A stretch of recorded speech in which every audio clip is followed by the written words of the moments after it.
गुजारा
बोलिए भक्तवत्सल भगवान की जय जय श्री राधे।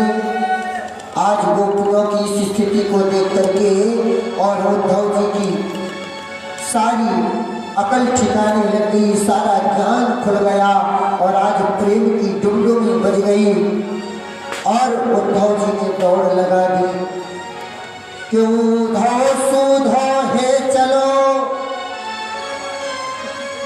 उद्धव सुधो है चलो, सुन गोपिन के बोल,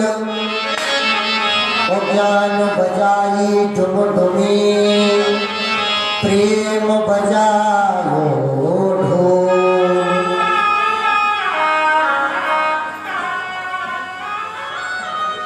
आज उद्धव भगवान के पास पहुंचे, भगवान ने कहा क्यों क्या हुआ? उद्धव जी बोले ये पूछो क्या नहीं हुआ, ये मत पूछो क्या हुआ, ये पूछो क्या नहीं हुआ। आज उद्धव जी कहने लगे अरे गोपाल ने गोपियों की परिस्थिति मुझसे पूछो, जब से आप आए यशोदा के आंखों की नींद चली गई, श्रवण शक्ति समाप्त हो गई। एक ब्रजवासी ने कहा उद्धव जातिन से लाला कन्हैया हम छोड़ करके गए, हमारे ऊपर वाही दिन से गरीबी आ गई, क्योंकि सबसे बड़ी धन दौलत तो हमारा गोविंद है।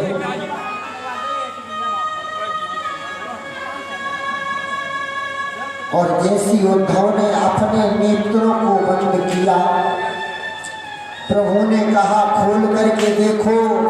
उद्धव ने आंखें खोल कर देखा तो मेरे कन्हैया एक रूप में उद्धव के बगल में बैठे हैं, एक रूप में गोकुल में बैठे हैं, एक रूप में मथुरा में विराजमान है। मेरे गोविंद के अनेक रूप हैं।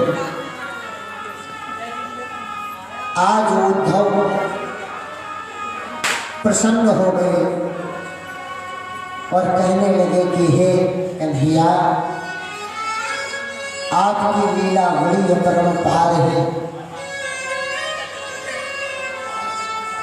आप एक निर्गुण ब्रह्म हैं जो इस संसार को अपने इशारे पर नचाते हैं और ये सारा संसार आपकी उंगलियों पर नाचने वाला है। मेरे गोविंद ने उद्धव को सारी लीला का दर्शन कराया।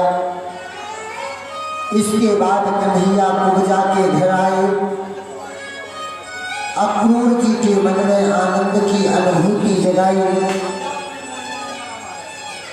और मेरे कन्हैया ने इस सारी लीला का संभरण किया और आगे मेरे कन्हैया ने सोचा कि अब मुझे इस लीला को आगे बढ़ाना चाहिए, इस लीला का और आगे संभरण करना चाहिए। अभी तक जो लीला करी मेरे प्रभु ने, वो लीला एक प्रेम प्रसंग की करी और अब मेरे गोविंद ने जो लीला करी, मेरे मन में गोविंद के मन में विचार आया कि अब मुझे अपनी द्वारका का निर्माण करना चाहिए और सुंदर सी द्वारका बनानी चाहिए। तो मेरे गोविंद ने विश्वकर्मा को आदेश दिया और कहा कि जाओ और समुद्र के बीच में सोने की सुंदर द्वारकापुरी का निर्माण करो। सुंदर सी द्वारका बनाओ। विश्वकर्मा ने रात भर में सारी द्वारका को बना दिया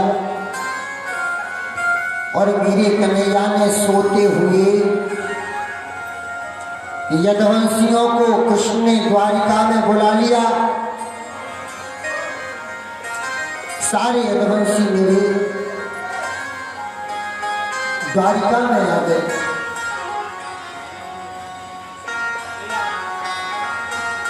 और मेरे कन्हैया ने आगे से लीला को बढ़ाना प्रारंभ किया। आचार्य सुखदेव जी कहने लगे, हे राजन परीक्षित, मेरे गोविंद ने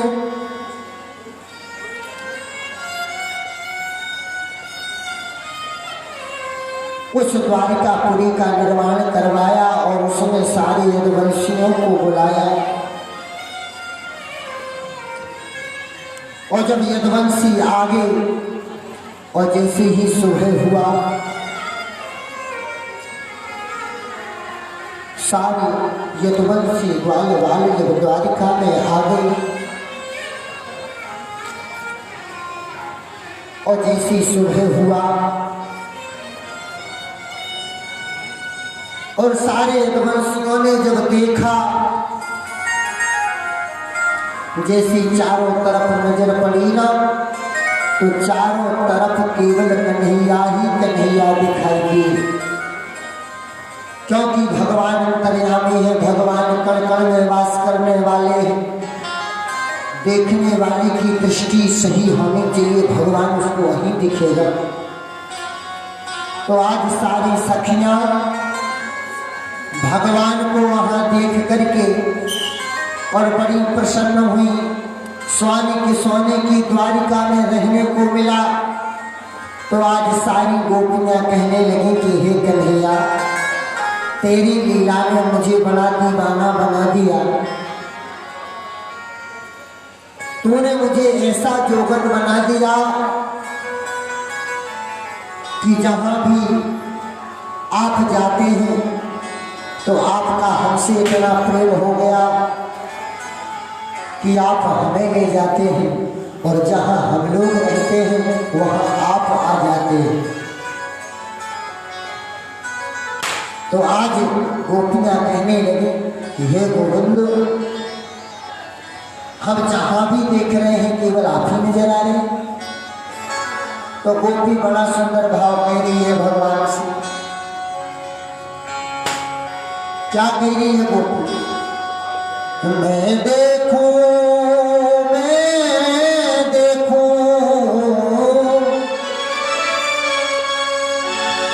कि मैं देखूं जिस ओर सखी कि सामने तेरे सामने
मुझको जोगन बनाया प्रेम करो लगाया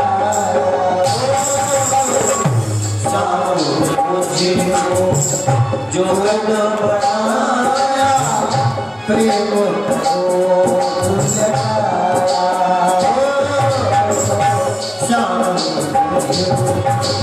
जोगन बनाया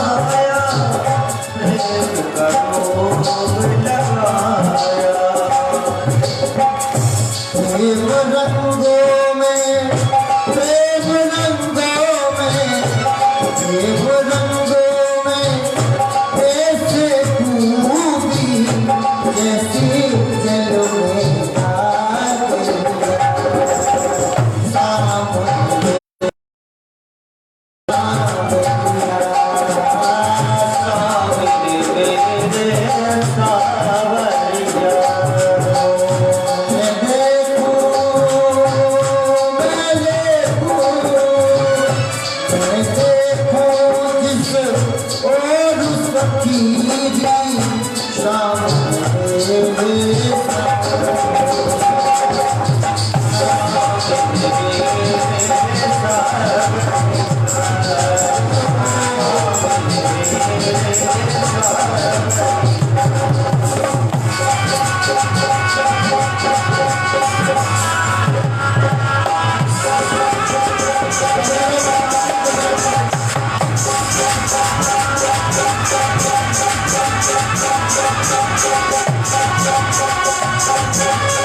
किसी से कहना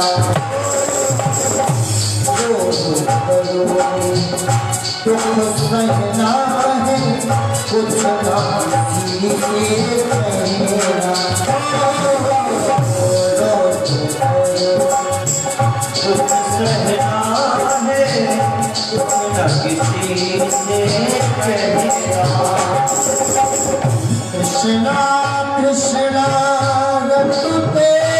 रटते कृष्णा कृष्णा रटते रटते मीरा हो गई बावरिया।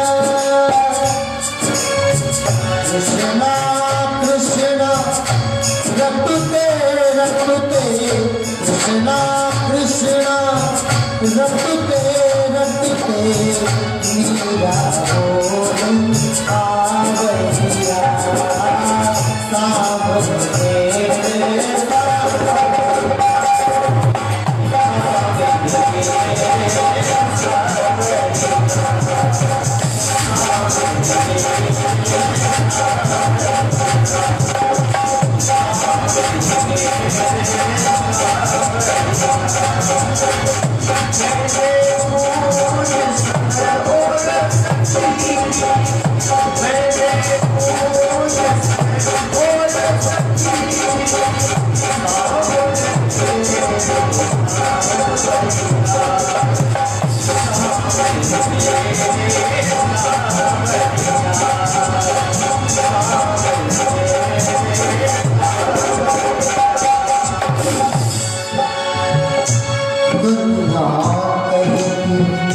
मुझको दीवानी कोई न जाने कहानी। मुझको दीवानी कोई न जाने कहानी।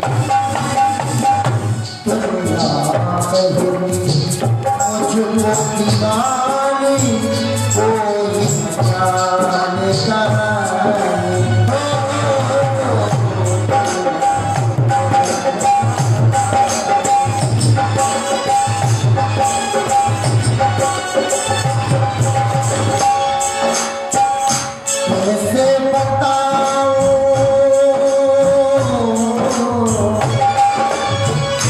कैसे बताऊं तुमको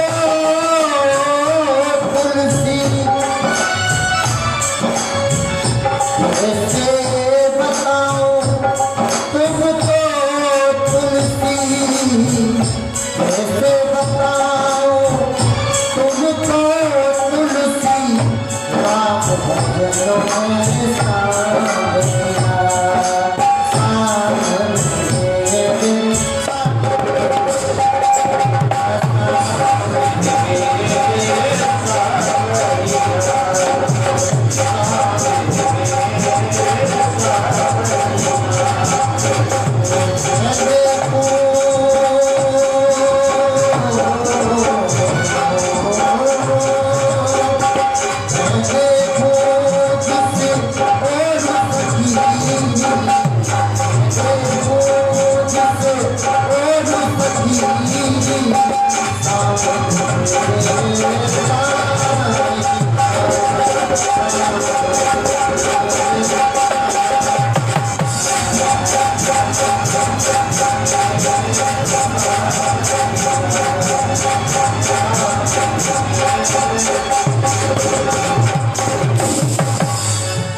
सामने सलोने सरकार की।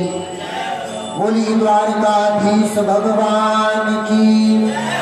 भद्रकाली मैया की जय जय श्री राम। बोलिए राधे राधे। जोर से बोलिए राधे राधे। भगवान ने आकर के सुंदर सी द्वारिका का निर्माण किया। करण भैया मेरी आवाज को सुन रहे हैं। करण करण जहां भी हो यहाँ मंच पर आने का कष्ट करें। द्वारकाधीश प्रभु ने सुंदर सी द्वारिका का निर्माण किया और सारे यदुवंश बाल वालों को उस द्वारिका में स्थापित किया। और जो भगवान कन्हैया के बड़े भाई हैं बलराम, तो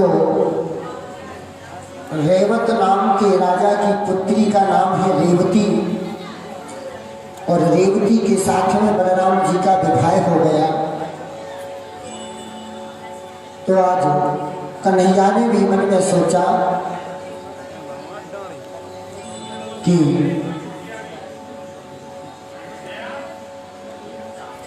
अब मुझे भी शादी करनी चाहिए।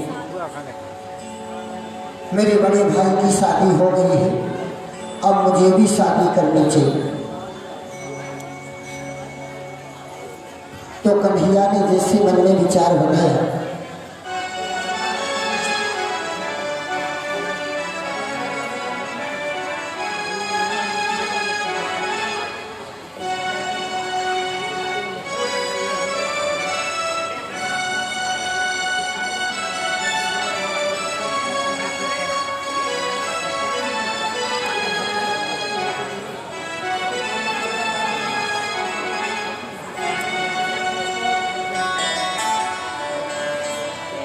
आज मेरे गोविंद ने मन में विचार किया कि हमको भी शादी करनी चाहिए। तो एक भीष्मक नाम के राजा है, कुंदनपुर के भीष्मक नाम के राजा हैं और उनके 5 पुत्र हैं। सबसे बड़े पुत्र का नाम है रुक्मी। 5 पुत्रों के बाद भी कोई पुत्री नहीं हुई, तो मन में बड़ी बेचैनी हुई। तो बड़ी तपस्या करी भीष्मक राजा ने। तो समुद्र के किनारे जब तपस्या करी तो समुद्र में कमल के फूल पर उन्हें एक सुंदर सी नन्ही बालिका मिल गई, एक छोटी सी कन्या मिली। उसी का नाम उन्होंने रखा रुक्मणी। और उस कन्या को लेकर राजा भीष्मक आए और जो कमल के फूल पर जो प्रकट होती वो साक्षात लक्ष्मी का रूप होती और लक्ष्मी नारायण की होती है।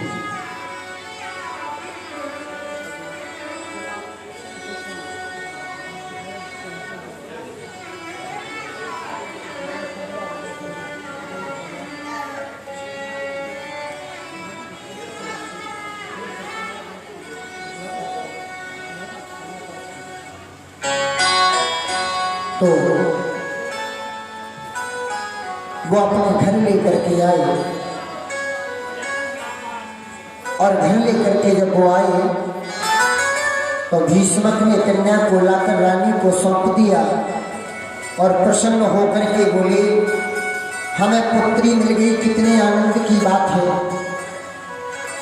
रुक्मणी को पढ़ा लिखा करके विदुषी बनाया, मन में संकल्प कर लिया कि मथुराधिपति वसुदेव के पुत्र कृष्ण से इसका विवाह करूंगा।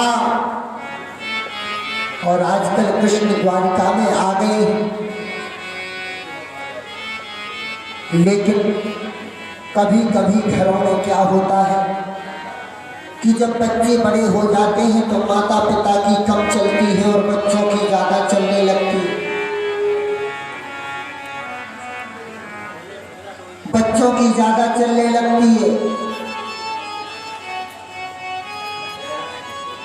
पहले के बच्चे अपने माता पिता से सलाह लेते थे, अब माता पिता बच्चों से सलाह ले रहे,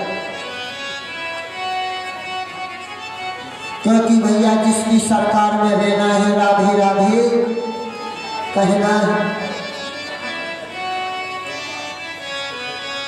तो भीष्मक राजा ने तो मन में संकल्प ले लिया कि मैं मथुराधिपति वसुदेव के पुत्र कृष्ण से अपनी पुत्री का विवाह करूंगा। लेकिन उनके जो पुत्र है ना 5, उसमें सबसे बड़ा है, जो सबसे बड़ा पुत्र है रुक्मी, तो उसने मन में सोच लिया कि मैं अपनी बहन का विवाह शिशुपाल से करूंगा।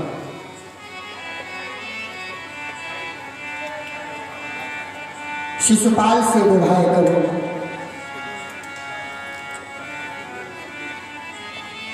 तो आज रुक्मणी जी को जब इस बात का पता चला तो बड़ा दुख हुआ। तो रुक्मणी जी ने मन में सोचा कि अब मैं क्या करूं। तो रुक्मणी जी एक पत्र लिख रहे हैं। रुक्मणी जी एक पत्र लिख रहे हैं, महाराज जी आपको सुना है।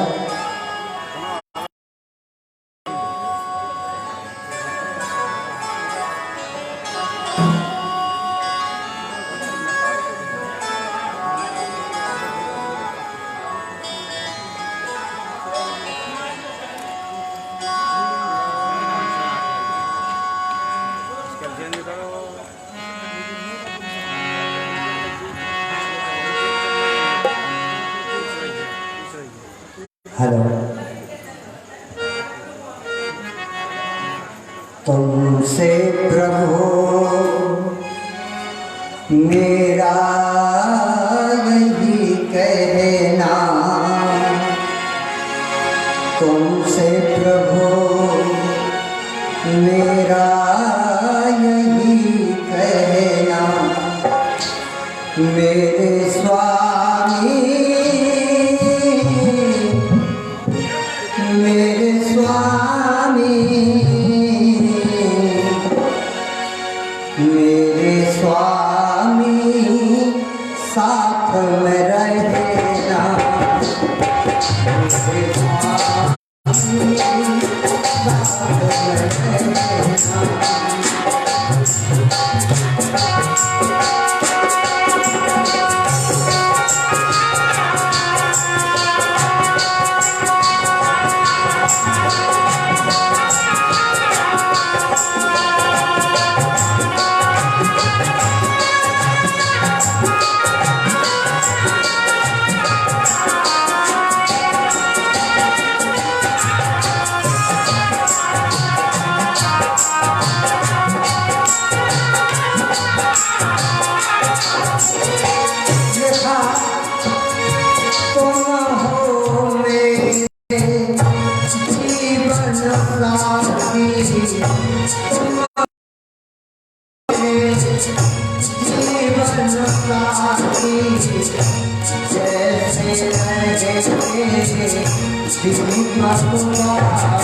राधे राधे।